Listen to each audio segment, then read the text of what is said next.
मुसलमान, मुल्ला, मदरसा, मुगल, मटन, मछली, मुजरा, mangalsutra, but not once did they mention Manipur. ये भी सुनते हुए जाइए सर, डरिए मत, डरिए मत सर, डरिए मत। वो मेरे एलओपी है, वो ऑलरेडी मुझे सुन चुके हैं, वो मेरे एलओपी है। The last time I stood here, sir, the last time I stood here, I was not allowed to speak. I was not allowed to speak. आप लोगों ने authority. Please do not embarrass the office of the president by using poorly edited cut and paste versions of old speeches. This is not a stable government. It depends on multiple allies with a history of U-turn. ये भी सुनते हुए जाइए sir, डरिए मत, डरिए मत sir, डरिए मत। 2 बार आ गए sir. You came to my area twice during the campaign, sir. आज तो सुन के जाइए sir. Never mind, my bad luck. Honorable Speaker, sir, Rahul, said, Honorable Speaker, sir, my esteemed colleagues in this newly constituted 18th Lok Sabha, I stand here on behalf of my party, the All India Trinamool Congress. कोई बात नहीं, वो मेरे LOP है, वो मेरे LOP है, वो ऑलरेडी मुझे सुन चुके हैं, वो मेरे LOP है। Honorable Speaker, sir, my esteemed colleagues, in this 18th Lok Sabha, I stand here on behalf of my party, the All India Trinamool Congress, to speak on the Honorable President's address. The last time I stood here, sir, the last time I stood here, I was not allowed to speak. I was not allowed to speak. आप लोगों ने अरे let me finish. Dimple, let me finish. House Guys, order में आने ignore. की please. Let me finish. हाँ, जिसको जाना है please जाइए, no problem.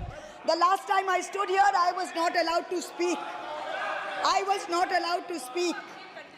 But the ruling party has paid a very heavy price for throttling the voice of one MP. मुझे बैठाने का चक्कर में जनता ने आपके 63 सदस्यों 63 जन को परमानेंटली बैठा दिया. You have gone down from 303 to 240.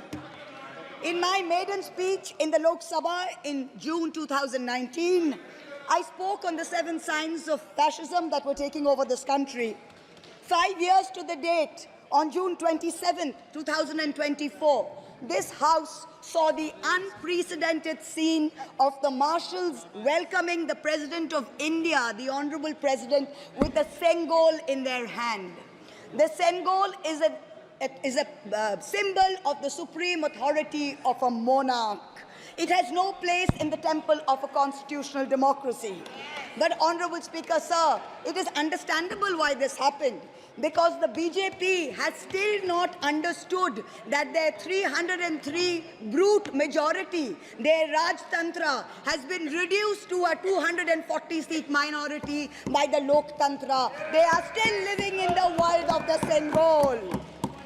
This sudden changed reality, this new reality, is yet to sink in for the treasury benches and especially for the speech writers of the Honorable President's address. The speech that the Honorable President read out, she said, the people of India have elected a stable government with a clear majority. Please do not embarrass the office of the President by using poorly edited cut and paste versions of old speeches. This is not a stable government. It depends on multiple allies with a history of U-turns. It has not got a simple majority. The BJP is 32 short of 272. It is going to be a very hard landing for the treasury benches, as was obvious today. This time, there are 234 warriors this time, firmly united, and we have walked through fire to walk through these doors, so you will not be able to shut us up this time the way you did last time. There are numerous statements in the Honorable President's address that defy even a tenuous link to truth and to reality. Like in my 2019 maiden speech when I spoke in 7 signs, today I have picked out 6 themes from the Honorable President's address, and I will analyze how each of them is an exercise in fallacy and exercise in untruth. The address covers many issues, but I have chosen 6 themes. The first theme, the Northeast. The Honorable President's address says that the government has increased allocation for the Northeast by 4 times, has worked for increased and lasting peace in the area. Now, I have one question. Why is the word Manipur nowhere in the speech? Why do we refer to the generic Northeast? During the Lok Sabha campaign, the BJP, the ruling party, the Honorable Prime Minister mentioned many words beginning with the letter M. Musalman, Mullah, Madrasa, Mughal, Mutton, Machli, Mujra, Mangal Sutra, but not once did they mention Manipur.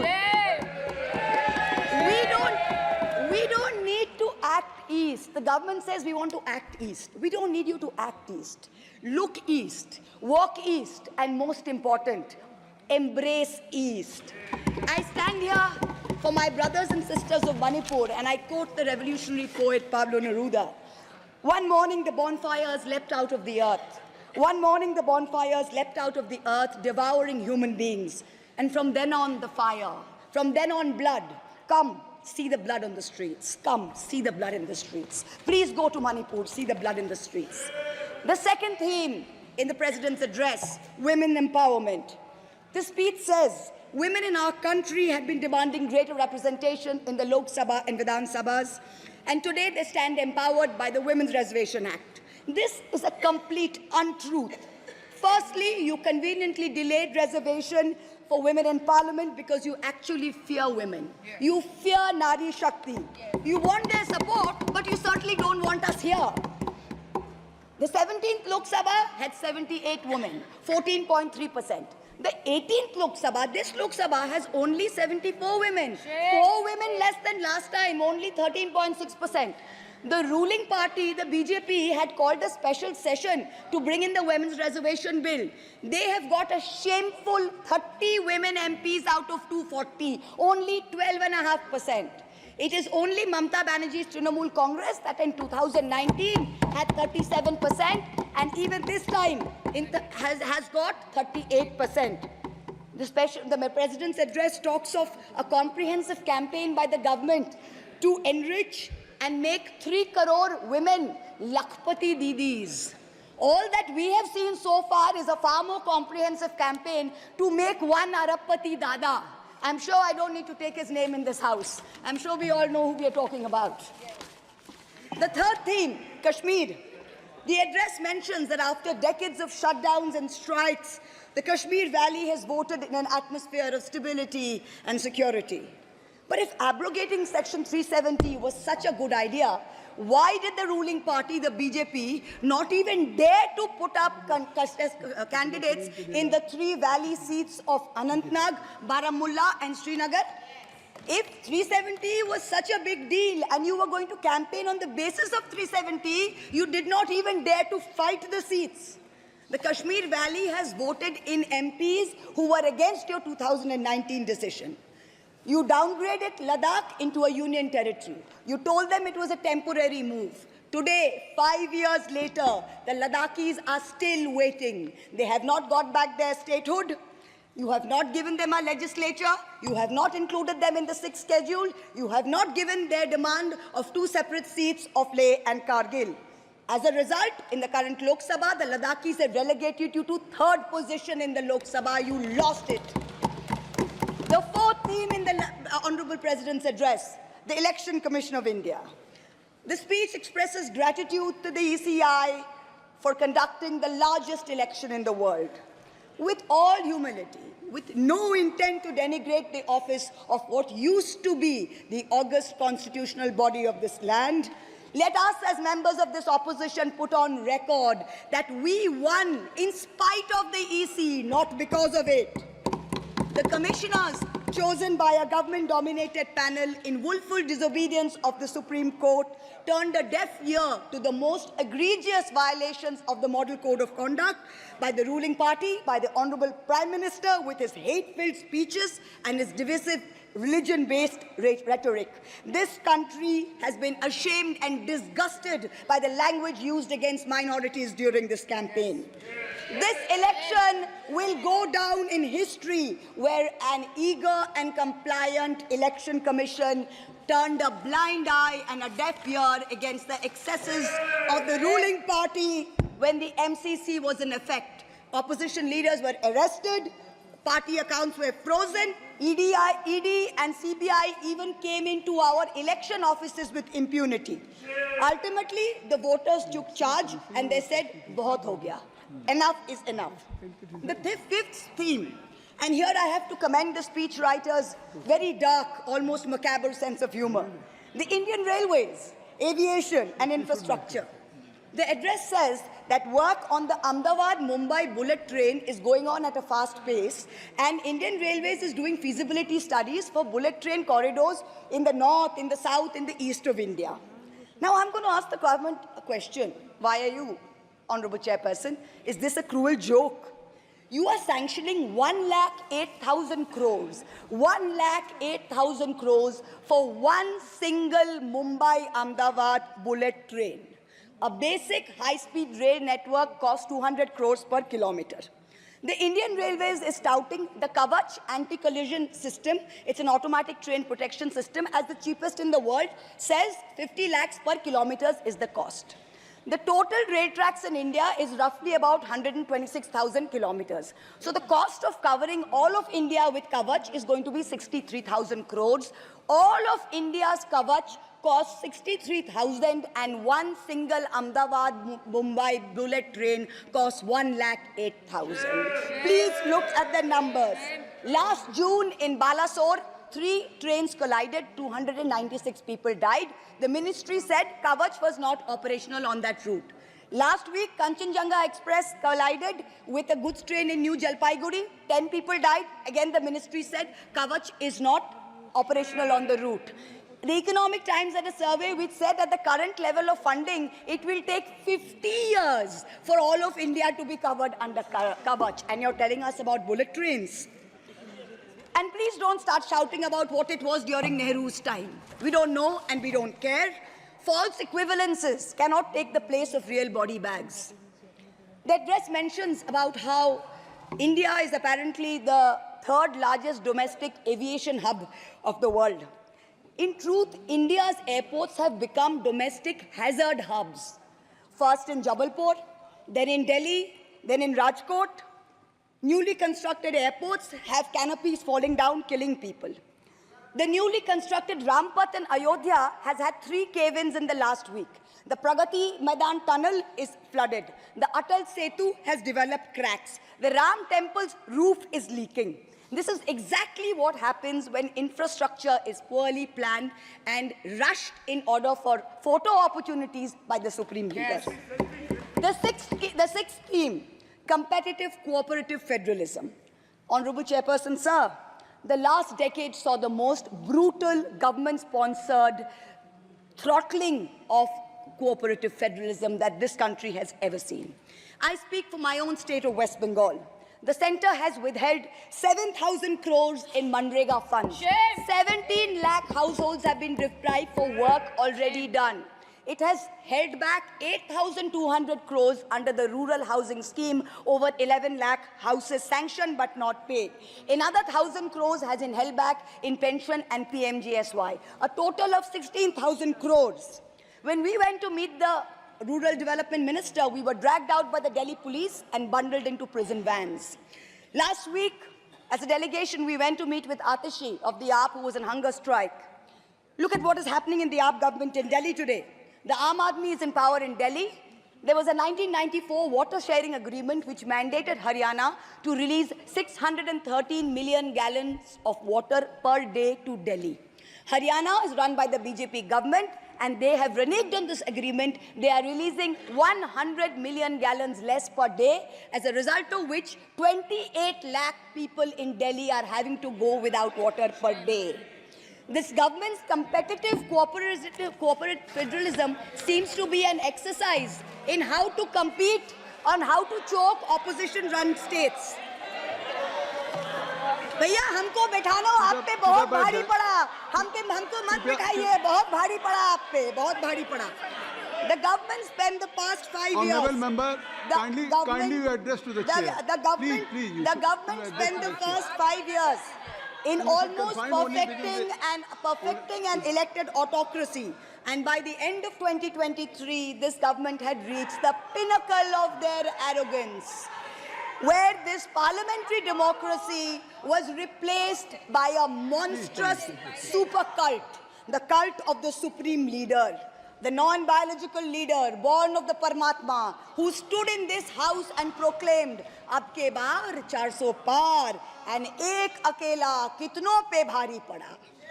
This was the turning point. This was the turning point when the destiny of the ruling party changed. Whether in Greek mythology, whether in Indian mythology, if you act with arrogance towards the gods, you will be punished. We have 33,000 gods in India. But in our democracy, the most supreme of them is the Gana Devata, the Lord of the people, and they have punished you. You may have formed a government again, but yours is a Pyrrhic victory, a victory which inflicts such a devastating toll on the victor that it is tantamount to a defeat. In Bengal, the supreme leader started his Vijay Sankalp Yatra on March 1st in the constituency of Arambagh, then came to Krishnanagar, then came to Barasat, ended on May 29th in Calcutta. मेरे ऊपर तो विशेष कृपा की उन्होंने, दो बार आए. The BJP lost all these seats. The Honorable Prime Minister did 23 campaign meetings in Bengal and lost in 20 seats. In Maharashtra, the Honorable Prime Minister campaigned in 18 seats. The NDA lost in 15 of them. Ek akela kitno pe bhari pada. In Punjab, he campaigned in Hoshiarpur, in Jalandhar, in Patiala, in Gurdaspur. The BJP all lost all the 4 seats. Ek akela kitno pe bhari pada. In Rajasthan, he campaigned at Banswara with the most disgraceful references to Muslims. In outright violation of the law, the EC kept quiet. Not only did the BJP lose Banswara by over 2 lakh votes, the BJP, which had won 25 on 25 in 2019 and won the state government only months ago, came down to 14 seats. Ek akela kitno pe bhari pada. 3 states, Uttar Pradesh, Maharashtra and Bengal, account for 170 seats. That is exactly 1/3 of India. The BJP won in only 54 of them. Ek akela kitno pe bhari pada. In 2019, the Prime Minister, the Honorable Prime Minister, had taunted the now leader of the opposition by saying that he must have used a microscope to find that one single seat in India where the minority were in majority. Honorable Chairperson, sir, it is so ironic that today the majority needed no microscope to turn the BJP into a minority. जहाँ भी majority है, वहीं आप ही minority बन गए. आप तो घुस-घुस के मारने वाले थे ना, इस बार तो जनता ने घुस-घुस के मार दिया. The treasury benches have always claimed that the opposition lacked in hard work and in merit. We are all part of a Parivarvad. We are dynasts. Whereas they are proud to be part of a meritocracy. They are proud to be part of a Modi ka parivar. How ironic is it today that 20 ministers in the union cabinet are dynasts? How ironic is it that the Honorable Prime Minister has to take to social media himself to tell people that no, it is not Modi ka parivar, it is NDA, the Nitish Naidu Dependent Alliance. In January, the Honorable Prime Minister consecrated the unfinished Ram temple in Ayodhya. He said he was tasked with the divine duty of bringing Ram Lalla home. The Ram Mandir was going to ensure that not only would the BJP cross 400 seats, but that this government would last 1,000 years. The last time in history that we heard of a 1,000-year vision was during the Third Reich. This was the second time that we've heard of it. But then ultimately, Lord Ram said, stop, not in my name. Oti dorpe hoto Lanka. Too much arrogance, too much pride caused you to lose the kingdom of Lanka. The BJP lost in Ayodhya, Faizabad, where the temple is. It lost in Banda Chitrakoot, where Lord Ram meditated. It lost in Shravasti, where the son of the Honorable Prime Minister's ex-secretary said, my father has built the temple, campaigned in his name, you lost there. All the seats around Ayodhya, Basti, Sultanpur, Ambedkar Nagar, the BJP lost. ये तुम लोगों के नाम जपों में पहले सा आराम नहीं, ये तुम लोगों के नाम जपों में पहले सा आराम नहीं, जबरदस्ती के जय श्री राम में सब कुछ है पर राम नहीं, जबरदस्ती के जय श्री राम में सब कुछ है पर राम नहीं. Today in India, there are two types of leaders. Those of us who come via the voting machine, and then there are many who come via the washing machine. There are still people who say, wait, you don't know Modi ji. Wait 6 months and see. The BJP will get 300 members. To them I say, no, this will not happen this time. Because every potential turncoat will have to choose between temporary greed of fear and between permanently becoming politically irrelevant. So you can offer you can accept a temporary offer of a ministry, you can accept a temporary settlement of an existing trumped-up CBI or ED case, and you can switch parties. But when you go back to the electorate will punish you. Most turncoats have been punished by the electorate. Also this time, India has very large, solid bloc components. The Congress has 100 seats. SP has 37 seats. Trinamool has 29 seats. DMK has 22 seats. NCP and UPTA have 17 seats. So this is not a ragtag bunch of members that you can lure away. This is a solid bloc. So yes, it's a question of time. But the question is not whether they will get 300. The question is when people will join us and we will cross 272. The ruling party's politics have always been along the lines of religious hate and ethnic divisiveness. But even at the height of their power, when they got 303 seats, 1 out of 2 Hindus had not voted for the BJP. This time, even in their core Hindi heartland, their core voters have deserted them. The Muslims in India, over 250 of them, called infiltrators, called terrorists in the land of their birth, waited silently, patiently, and bided their time. And in one voice during this election, in every state, they stood up and they told the government, and I quote the poet Puneet Sharma, "Hindustan se mera seedha rishta hai. Tum kaun ho be? Tum kaun ho be? Kyun batlau tumko kitna gehra hai?" The Dalits, whom the BJP paid lip service to for so many years, realized that even the talk of 400 seats meant that Baba Sahib Ambedkar's constitution was in danger, and they deserted the party. The Marathas, whom the BJP coalition had tried so desperately to woo, realized that their promises were worth nothing. The BJP and its allies lost 7 out of 8 seats in Marathwad. The Jats, the careers of their youth at risk with this ill-conceived Agniveer scheme, their farming livelihoods threatened, their female wrestlers manhandled. They vented their ire at the ballot box. Ultimately, it was the BJP's policies of exclusion, not inclusion. You wanted to exclude everybody, and that was your undoing. You didn't need Muslims. You trampled on Dalits. You ignored farmers. You ignored Jats. You marginalized Kashmiris. Well, they consolidated their voice during this election pan-India, and today they don't need you. That's the message they've given you during this election. ये देश ही अपना हासिल है जहां राम प्रसाद भी बिस्मिल है. मिट्टी को कैसे बांटोगे? सबका ही खून तो शामिल है. That's what they said. You can't divide us. You can't do it anymore. This new India, this new frame of reference is going to be very hard for a lot of interest groups.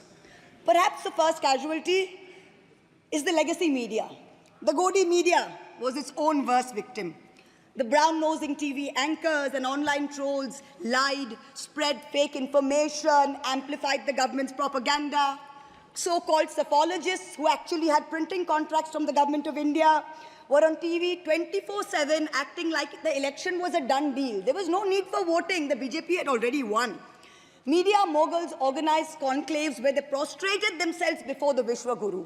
Anchors used staged interviews and set up scripts.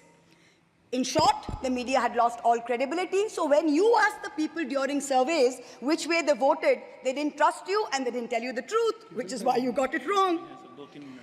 Ram Kamal Jha, the editor of the Indian Express, remarked that some media owners were so comfortable on their knees that it hurts to stand up. To them we say, please stay where you are. There is a new generation of journalists in India today with spine, with integrity, and with courage. Our media, you have done your best to silence with fake cases and attempts and censorship, but they have survived and they will thrive in the digital space. I will also touch upon another pillar in our democracy, the judiciary. 2 days ago, the Honorable Chief Justice of India, while on a visit to Calcutta, remarked that judges were not deities. They are here to dispense justice with compassion. Just as one can't be partly pregnant, you either are or you're not. Justice and democracy too must be absolute. They cannot partly be in effect. The retirement age for High Court justices is 62, and the retirement age for Supreme Court judges is 65.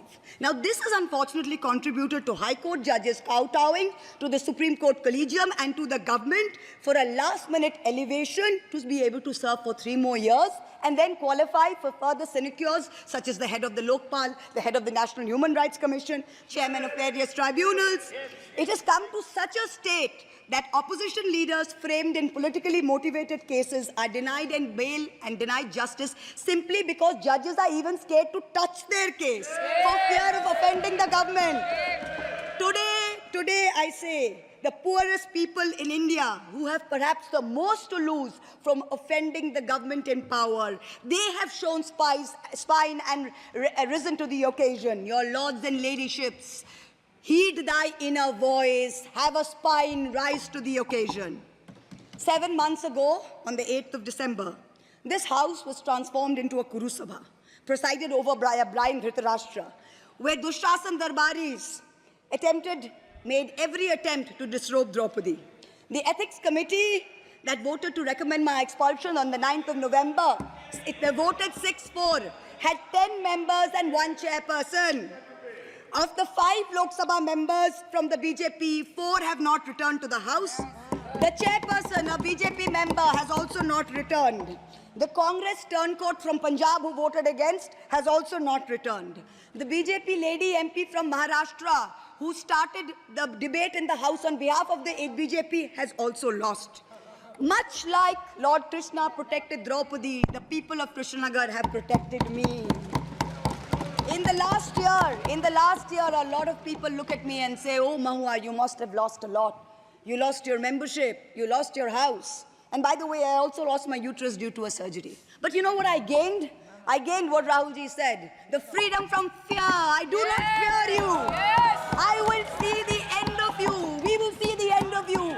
Your ED, your CBI, your income tax, your trolls, your media, your bought-out judges, nobody can scare us. The people of India are patient. They will wait patiently for this government to fall. And I hope that whoever writes the next speech for the Honorable President of India will give her the respect and the honor due by not filling it with falsity. This government has dishonored the office of the President by giving her a script that is full of lies. We wait, and the people of India wait, for the restoration of her honor and for the honor of her august office. It is in this hope that I bow my head to the holiest of our books in its 75th year of adoption. Hail the Constitution, Joy Sangvidhan. Thank you.